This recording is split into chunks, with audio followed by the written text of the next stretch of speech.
Good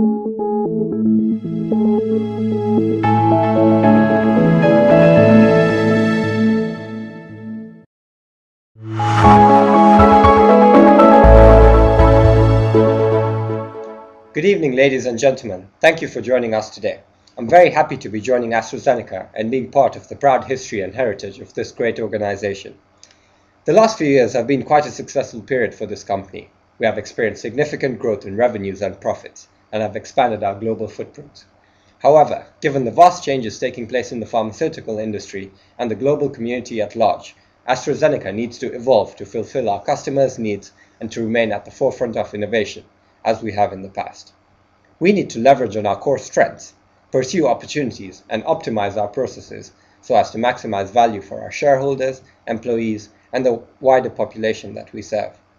In the next few minutes, I will share with you some of the key challenges we're facing in the pharmaceutical industry, followed by an overview of AstraZeneca's activities. Healthcare is essential. Hence, in spite of the current economic crisis, the global pharmaceutical market is set to double over the next decade, exceeding $1.2 trillion. The key growth areas will come from emerging markets and developing countries. The recent economic environment, due to the global recession, is hurting revenues for large pharmaceutical companies which were primarily dependent on selling their drugs to governments in the developing world. The next wave of large pharmaceutical income is predicted to come from the emerging economies, or the E7 as they are known. The next key area that I'm going to talk about is growth in certain therapies. The main areas of therapeutic growth in the future are going to be oncology, anti-rheumatics, anti-diabetics, and vaccines. Now, the final key theme that I'm going to talk about is the threat from generics. It is estimated that around $70 billion of European pharma majors' 2008 sales are at risk of generic competition by 2015. Thus, European pharmaceutical majors will have to ensure that their product pipelines are sufficiently built up over the next 6 years so as to mitigate this significant exposure to the generics cliff. Next, I'm going to talk about the competitiveness in the pharmaceutical industry. The pharmaceutical industry has a low potential for new entrants because of the high capital costs involved. The bargaining power of suppliers is low. Bargaining power of buyers is low because they don't have any option until patents expire. The competitive rivalry is very high because the loads of pharmaceutical companies competing for the same customers. And the threat of substitutes is medium high because as soon as a company's patent expires, they are susceptible to the generics threat. Now we're going to look at the European competitive landscape and a strategic group analysis of AstraZeneca. The pharmaceutical market is extremely competitive, as I said earlier, and this has also been exacerbated by major US consolidation in the last year. The likes of Pfizer-Wyeth and Merck Schering-Plough have created two pharmaceutical behemoths that are going to be extremely competitive going forward. There's been no consolidation within Europe. In Europe, AstraZeneca remains the only large pure-play pharmaceutical company. Novartis, Roche, and GlaxoSmithKline have managed to diversify their product portfolios by going into generics, biologics, and consumer products, respectively. Mostly all the European pharmaceutical companies have a strong product pipeline which may transform into successful, marketable products in the future. Now that we've covered all the key themes for the pharmaceutical market, I think we'll go into AstraZeneca. First of all, AstraZeneca boasts a presence in over 100 countries and is actively expanding its presence in emerging markets. AstraZeneca's 2008 sales totaled $31.6 billion with net profits of $6.1 billion. AstraZeneca has performed exceptionally in the last couple of years with their net profit growing at an annual rate of 20%. AstraZeneca's largest markets are the USA, Western Europe, followed by Japan, and they're actively expanding into far emerging markets such as China and India. AstraZeneca's key strengths lie in the cardiovascular, gastrointestinal, oncology, and neuroscience therapy areas. AstraZeneca's top 13 products contributed to around 84% of its 2008 sales. A better way to understand what we have planned for the future is to look at our current product pipeline build. As you can see that we currently have over 100 products in the pipeline as of July 2009, and our pipeline has been consistently growing at an annual rate of 10.3% since 2004. This means we're proactively seeking to expand our product portfolio so as to remain competitive. Looking at the next slide, we can see AstraZeneca's pipeline by therapy area. As you can see that we are keen to expand more into the oncology and cardiovascular markets, which are going to be the largest markets going forward. Now we can summarize all our analysis till now in strengths, weaknesses, opportunities, and threats analysis. So our key strengths are a strong product portfolio, growing distribution channels in emerging markets, good R&D management, a large product pipeline, and cost-saving procedures that we have currently taken into place. Some of the weaknesses that we have are limited diversification, as we still remain a pure play pharmaceutical company. However, that could be our core strength as well.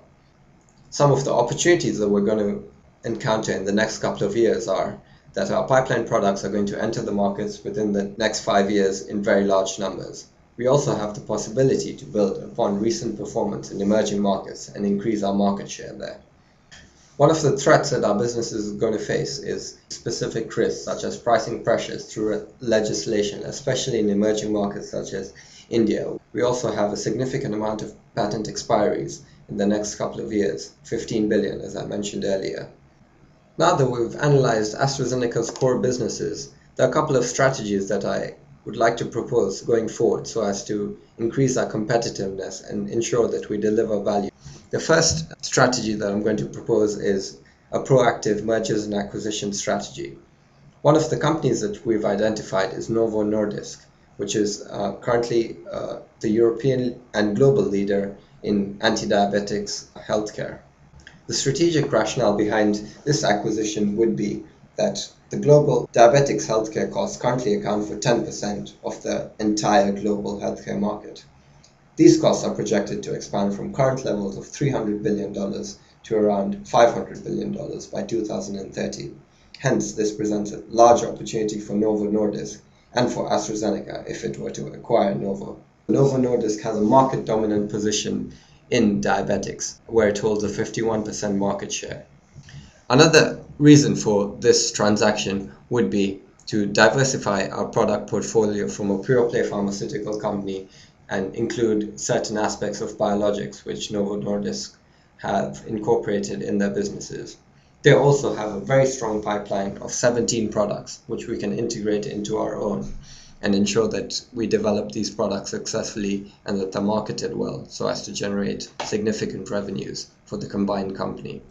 Now looking at some of the mechanics of the transaction, the financing will be primarily from the cash reserves that AstraZeneca has accumulated within the last couple of years. We currently have $4.6 billion on our balance sheet in our cash reserves, and we're looking to get some more through our sales of Nexium and Symbicort in the next couple of years before the patent expires.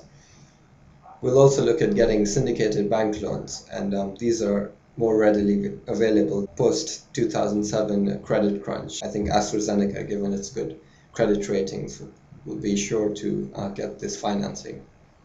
We're looking at around $36 billion, but however, going forward, we'll need to make sure that we have more details on their businesses and ensure that there's a good strategic fit between AstraZeneca and Novo Nordisk's businesses. The second strategy that I'm proposing is to increase partnerships and alliances with biotechnology firms, which would help enhance our product pipeline significantly. In the past, AstraZeneca has not taken a very proactive approach to dealing with biotechnology companies, hence we have very few strategic alliances and partnerships at the moment.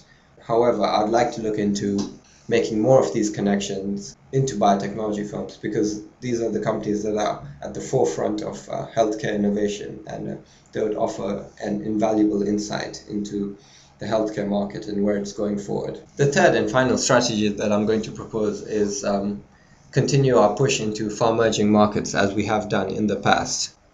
Finally, I'm confident that AstraZeneca has the strategy, skills and resources that will enable us to anticipate and adapt quickly and effectively to the changes that our business faces. Above all, our single-minded determination to succeed will ensure that we stay focused on our mission to deliver great medicines and business performance that creates enduring value for our shareholders. Thank you.